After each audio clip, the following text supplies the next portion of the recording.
नमस्कार. अध्याय 7. विचारसूत्र 3. आपल्याला हव्या असणाऱ्या गोष्टीवरच लक्ष केंद्रित करा, नको असणाऱ्या गोष्टीकडे दुर्लक्ष करा. आपल्या मनात प्रकट होणारे विचार म्हणजे दुसरं तिसरं काही नसून वास्तविक तुमचेच आदेश आहेत. या आदेशानुसारच तुमच्या आयुष्यात घटना घडत असतात. आयुष्यामध्ये कोणतीही घटना योगायोगाने अथवा अचानक घडत नाही. आपण जे आदेश किंवा आज्ञा देतो त्या आधारांवर या घटना घडत असतात. आपल्या आयुष्यात जर द्वेष, घृणा यांचंच प्राबल्य असेल तर ते आपण दिलेल्या आदेशांचेच प्रतिबिंब आहे. परंतु लोकांना या गोष्टी तितक्या सहजपणे पटत नाहीत, पचवता येत नाही. माझ्या आयुष्यात घडणाऱ्या चुकीच्या नकारात्मक गोष्टींकरिता मीच कसा जबाबदार असू शकतो, असा विचार राहून राहून त्यांच्या मनात येतो. नकारात्मक घटना घडण्याचं मुख्य कारण समजून घेतलं पाहिजे. हे कारण म्हणजे बेहोशीमध्ये आपण दिलेली चुकीची आज्ञा, ऑर्डर. हे चुकीचे आदेश देण्याचेही मुख्य कारण म्हणजे आपलं लक्ष नकारात्मक गोष्टींकडे वेधलेलं असणं. अधिकतर लोकांच्या मनात आयुष्यात आपल्याला काय हवं आहे यापेक्षा काय नको आहे याचेच विचार जास्त घोळत असतात. परिणामतः त्यांना त्याच गोष्टी मिळतात ज्या प्रत्यक्षात त्यांना नको असतात. तुम्हाला तुमच्या जीवनात जे पाहायचं आहे त्यावरच नेहमी लक्ष केंद्रित करा. उदाहरणार्थ, मला माझ्या जीवनात असेच लोक पाहायचे आहेत जे माझी भक्ती वाढवतील, चेतना वाढवतील, ज्यांना पाहून मला माझं उद्दिष्ट आठवेल. अशा प्रकारे तुम्हाला कोणते लोक पाहायचे आहेत त्यावरच तुमचं लक्ष केंद्रित करा. शिवाय असं कधीही म्हणू नका, कधी एकदाचा हा माणूस माझ्या आयुष्यातून निघून जाईल, मला तर याचं तोंड बघण्याचीही इच्छा नाही.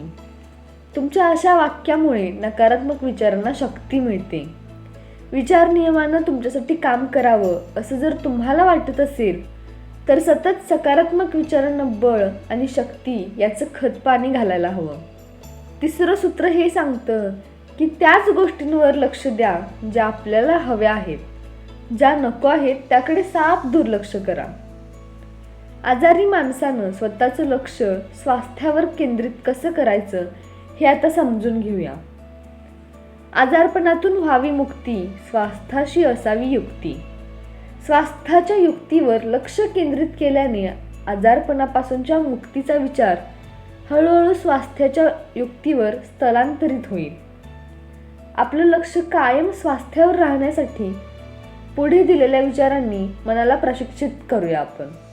चला तर मग पुढचे विचार पाहू. तर पहिला विचार आहे, मी आरोग्याशी मैत्री करू इच्छितो. दुसरा आहे, मी हेल्थ क्लबचं सदस्यत्व घेऊ इच्छितो. तिसरा विचार आहे, मी व्यायाम करू इच्छितो. चौथा आहे, मी संयमित आहार घेऊ इच्छितो. आणि 5वा विचार आहे, मी उल्हासित दिसू इच्छितो. आपल्या आजारावरच सारखं लक्ष दिल्याने आयुष्यात अनेक प्रकारच्या अडचणी उभ्या ठाकतात. पुढील प्रमाणे विचार करणं म्हणजे आजारांवर लक्ष केंद्रित केल्यासारखंच आहे. आता त्यातील विचार पाहूया. माझा आजार कधी जाणार?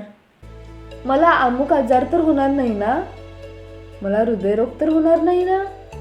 माझी जाडी कधी कमी होणार? आता ज्यावेळी तुम्ही म्हणता मला अमुक आजार नकोय, त्यावेळी तुमचा फोकस आरोग्यावर नसून आजारावर असतो. ही अगदी क्षुल्लक चूक असली तरी याचे परिणाम खूप भयंकर होऊ शकतात. इतकंच नव्हे तर आयुष्यभर ते भोगावेही लागतात. लोकांच्या हातून अशी चूक होत असते पण त्यांना त्याचा थांगपत्ताही नसतो. असे लोक सतत, अरे मला असं व्हायला नको, तसं नको, असं डेकोरेशन नको, असा ड्रेस नको यांसारखी वाक्य उच्चारत असतात. तेव्हा अशी वाक्य म्हणणं प्रथम बंद करूया आणि स्वतःला विचारा, तुला नक्की काय हवंय? कोणत्या प्रकारच्या लोकांबरोबर तुला जीवन जगायचंय? जीवनात आपल्याला जे काही हवंय ते उच्चारायला सुरुवात करा. म्हणजे ज्या गोष्टी तुम्हाला नको आहेत त्या आपोआपच तुमच्या आयुष्यातून नाहीशा होतील, बदलतील किंवा दुसरीकडे निघून जातील. आपल्याला ज्यांच्याविषयी द्वेष आहे, जे लोक आपल्याला आवडत नाहीत त्यांच्याविषयी प्रार्थना करा. मला माझ्या जीवनात प्रेम, आनंद, उच्च चेतनेविषयी बोलणारेच लोक हवे आहेत. मग असेच लोक आपल्या जीवनात येतील. ज्या लोकांशी आपलं ताळमेळ बसणार नाही ते स्वतःहून तुमच्या जीवनातून निघून जातील अथवा आपल्याप्रती त्यांचा व्यवहार बदलेल. यासाठी आपण आपले विचार सकारात्मक ठेवायला हवेत, जेणेकरून तशा गोष्टी मिळण्यासाठी सहजता यावी. काही लोक म्हणतात, मी खूप वर्षांपासून सकारात्मक विचार करत आहे, तरीही मला नकारात्मक परिणामच का दिसतात? असं का? कारण स्पष्ट आहे. तुम्ही आधी नकारात्मक विचारच करत होता, म्हणून नकारात्मक परिणाम दिसत आहेत. जुने नकारात्मक विचार आता बळ देत आहेत. तुम्ही जर आता सकारात्मक विचार करू लागला असाल तर थोडा धीर धरायला हवा. वेळ येताच सकारात्मक फळही मिळू शकतात, पण लोकांना धीरच धरवत नाही, ते विचार करतात. सकारात्मक विचारांचा तर काहीच फायदा होत नाही, त्यापेक्षा नकारात्मक विचार करणंच उत्तम. यानंतर जेव्हा ते नकारात्मक विचार बाळगू लागतात तेव्हा अचानक त्यांना सकारात्मक फळं चाखायला मिळतात. पुन्हा ते विचार करतात, अरे मी तर नकारात्मक विचार करूनही सकारात्मक परिणाम कसे काय मिळत आहेत? वास्तविक आधी त्यांनी जे सकारात्मक विचार केले होते त्याची फळं आत्ता मिळत आहेत, पण यापासून ते अनभिज्ञ असतात. नाही हा शब्द मनाच्या शब्दकोशातच नाही. याचाच अर्थ मनाला नाही शब्द स्वतःवर प्रतिबिंब करता येत नाही, कोरून घेता येत नाही.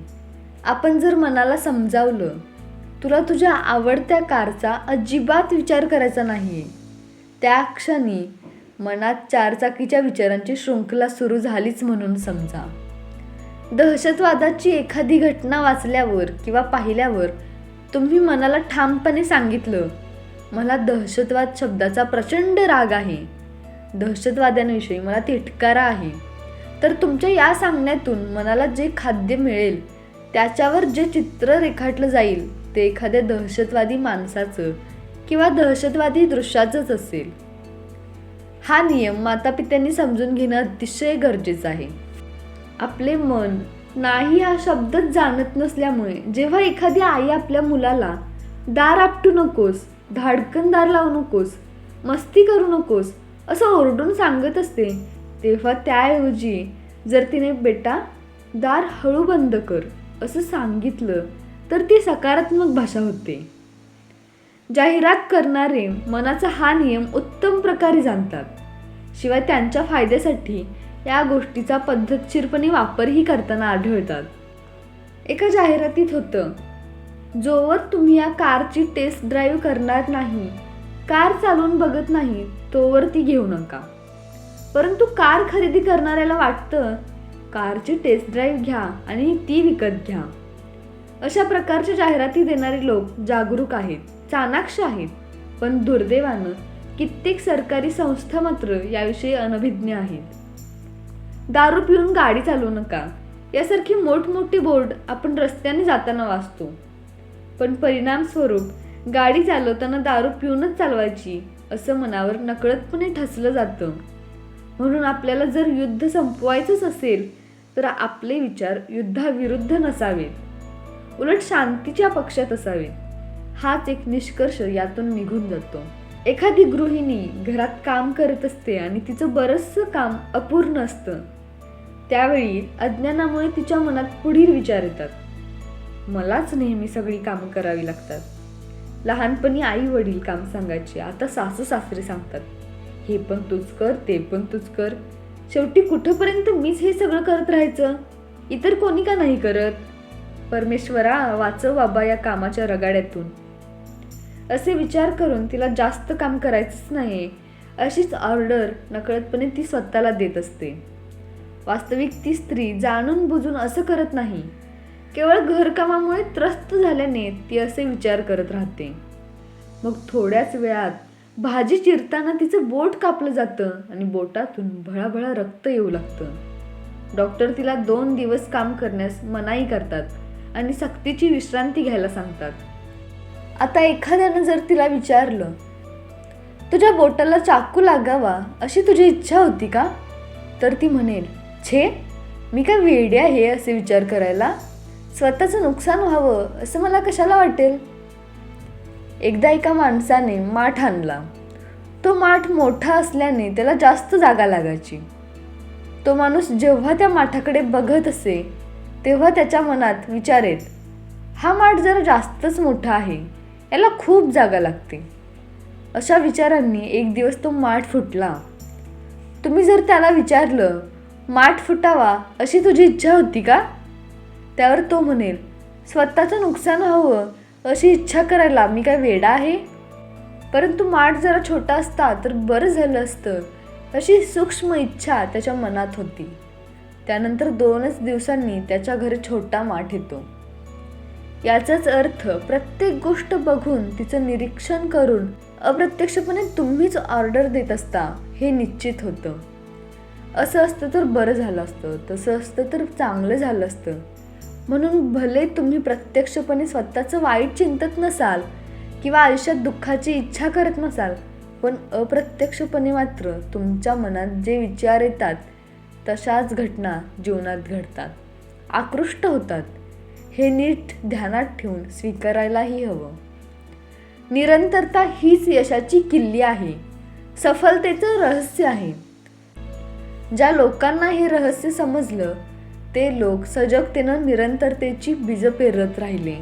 कारण जे आपल्याला हवंय ते आधीच निर्माण झालेलं आहे हे त्यांना माहीत असतं. आपल्याला केवळ त्याला प्रकट रूपात आणायचं आहे, इतकंच. आनंद साजरा करणारा माणूस विचार येत्या क्षणीच आनंदाचा जल्लोष करण्यास सुरुवात करतो. मात्र काही लोक खुश होऊच शकत नाहीत, कारण त्यांना वाटतं आधी दिसायला तर हवं, प्रथम ती गोष्ट मिळायला तर हवी, मगच मी खुश होईन. ती गोष्ट दिसण्यापूर्वीच मी त्या वस्तूचं सृजन झालंय असं कसं मानू? ती वस्तू दिसते कुठं? आधी दिसू दे तरी, प्रथम काही मिळू दे तरी. अशा प्रकारे जसजसं आपण विचार नियम समजून घेत जाल तसतसं आपल्यातील आनंदाचं प्रकटीकरण आत्मविश्वासासह होईल आणि मग वाटेल, बस आता सर्व काही माझ्या मुठीत आहे, माझ्यासाठी अशक्य असं काहीच नाही. धन्यवाद.